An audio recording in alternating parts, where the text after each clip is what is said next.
guys, and for today's video, magtatanim tayo ng ornamental plants. Update lang tayo. So, meron kaming dumating na bagong ibon, na bagong lovebirds. Gagawa ko ng bagong cage. So, ang sukat nito ay 1.5 feet by 2 by 3 feet.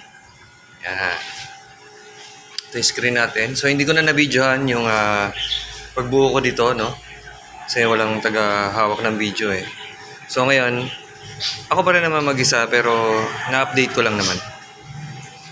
So, andito yung bago nating ibon.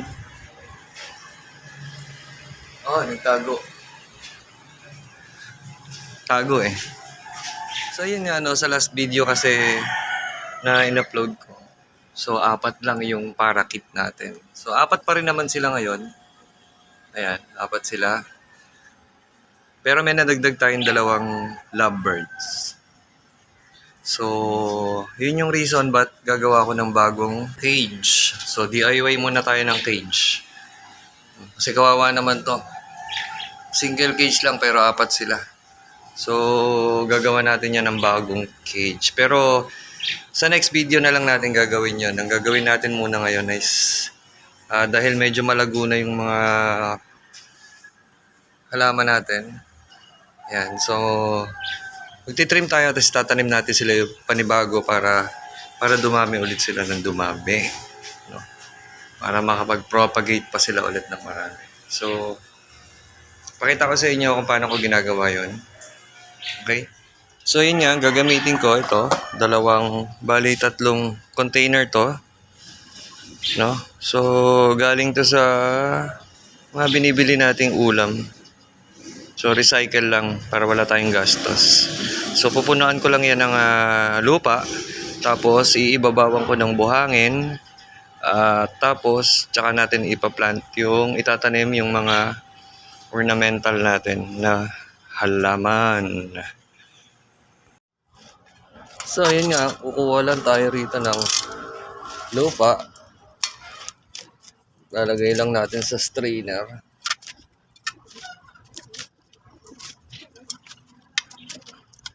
Tapos,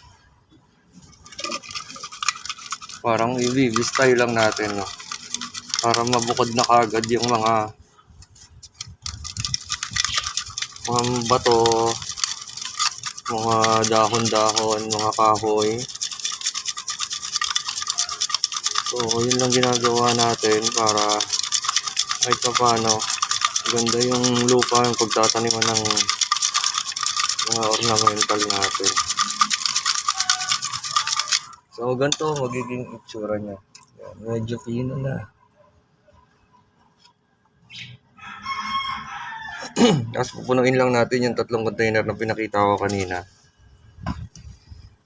Tapos start na natin magtanim. Go, go, go!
Lagyan ng soil ng lupa na galing dito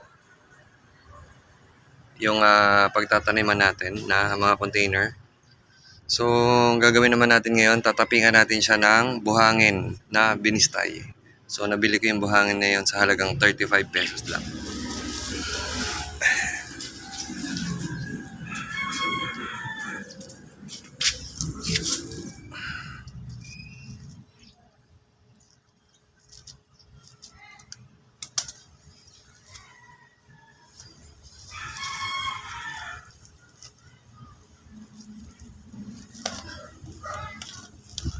Uy, satisfying.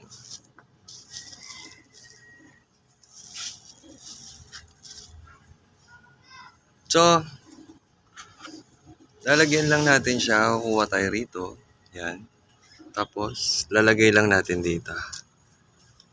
Yan.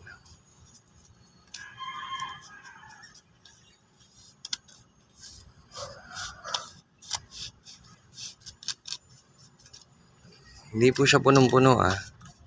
Mukha lang siyang punong-puno pero bababa kasi yan mamaya pag nilagyan na pa natin ng tubig. Kasi immerse natin yan eh.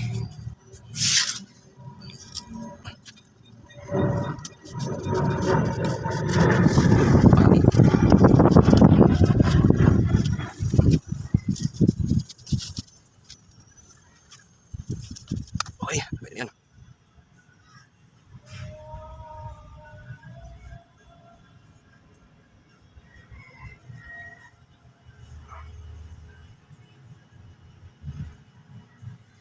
So yun nga no guys, kung makikita nyo no, nag-wild na yung ating mga halaman, itong ornamental plants natin. So ititrim natin sila ngayon. So magtitira tayo siguro nung ganito kataas. Saan na ba yan? Ito, ganito kataas. So meron na ako na try, 2 piraso. So pwede ko pang hatiin yan sa gitna. Magiging 4 siya. Si tatanim ko ron, dadami pa yan. So gaya nga sinabi ko, magtitira tayo ng siguro mga ganito kataas. Mga 2 inches siguro. 2 inches. Tapos, yung pinagtriman, kung mahaba siya, pwedeng hatiin sa 2 or 3. Basta magtitira tayo ng hindi ganun siya kababa para mabilis pa rin siyang tumubo. Yan. So, hindi naman ako expert sa pagtatanim nito, no? Pero yun kasi yung naging effective sa akin na na paraan, no? Para maparami ko to. So, yun. Magtitrim na muna ako. Tapos papakita ko sa inyo yung pagkatapos ko silang itrim. Tapos, yung pinagtriman ko. Papakita ko sa inyo kung gaano karami. Okay? So, yun nga no guys, no. Nalagyan na natin ng tubig. Yung pinrepair natin na container na nilagyan natin ng lupa at saka ng buhangin. So, nilagyan ko na sila ng tubig. So, next nyan, tataniman natin yan. So, ito yung mga na-harvest natin. So, binabad ko muna sila sa tubig para hindi sila malanta. So, medyo marami sila. Hindi ko alam kung kakasya to. No? Pero, kung hindi man magkasya, tanim na lang, ipapalutan ko na lang yan doon sa tub. Hindi naman sila mamamatay ng ganun eh. So, ang ginagawa ko rito bago ko taniman, tusok-tusok ko rin muna para minsan kasi hindi lumulubog ng gusto yung tubig. So, ang nangyayari, bumababa ng gusto yung lupa. Tapos, pagtanim mo, minsan, nawawala sa pagkakabaon yung halaman. So, may make sure muna natin na yung tubig nag-penetrate na siya hanggang dun sa baba. Yan. So, sa tingin ko okay naman na siya. So guys, no, hindi ko naman may videoan kung paano ko siya tinatanim kasi walang umahawak ng cellphone. Medyo nahirapan ako magtanim. Mag-isa lang kasi ako gumagawa, no. So, ito yon. So, magtitrim lang ako ng konti tapos itatanim ko. Okay. Tapos pakita ko sa inyo yung finished product. So, ito nga pala yung mga natrim natin. Tinriman natin. So, meron pa rin siya natirang mahaba. So, hindi ko na sila tinrim ng gusto kasi wala na rin tayo pang pagtataniman pa eh. Siguro, nakakuha ulit ako ng container na lalagyan natin ulit ng mga ganyan. Gusto ko kasi puro ganito eh. Para siya, uniform. Para mas magandang tingnan, di ba? Kumbaga hindi lang siya basta-basta tinanim lang sa yun. So, hintayin nyo na lang yung ating finished products.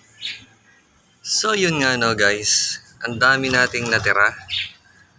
So, ang gagawin natin, papalutan ko na lang muna to ron sa mga tab natin. No? Kesa sa, para hindi siya malanta. Tapos pag hanap na lang ulit ako ng container na pwedeng paglipatan nila ulit. Na pwede kong itanim sila ulit. So, ito yung finished product natin. Itong tatlong to.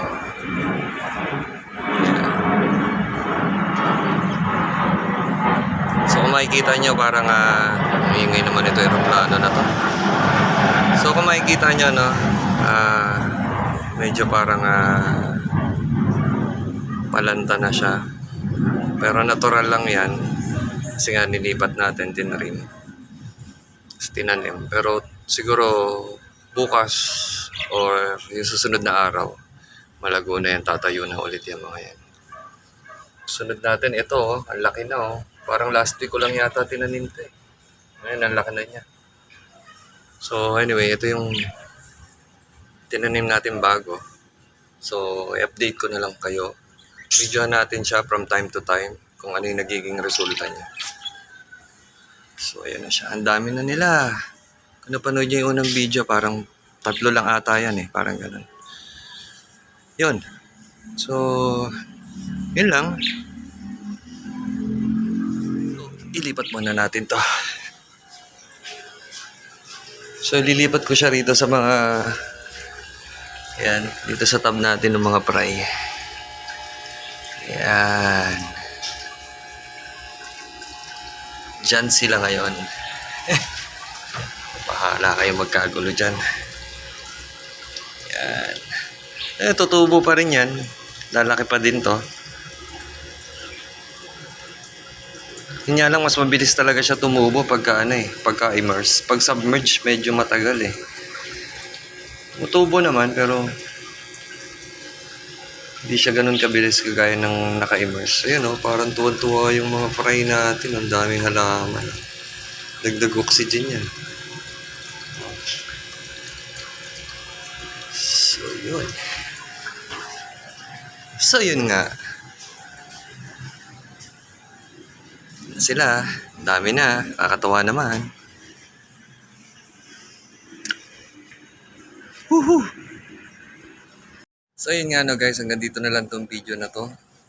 Kung bago ka pa lang sa channel na to, mag-subscribe ka na at pakihit na rin yung notification bell para lagi kayong uploaded sa mga videos na i-upload ko sa mga susunod pang araw.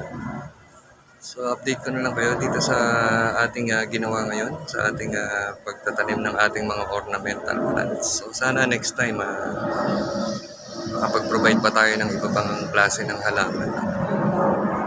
So yun, update ko na lang kayo hanggang sa mga susunod pa natin video. So yun nga pala yung susunod natin video. Yung para sa ating bagong lovebirds. No? So, yun lang. Babu!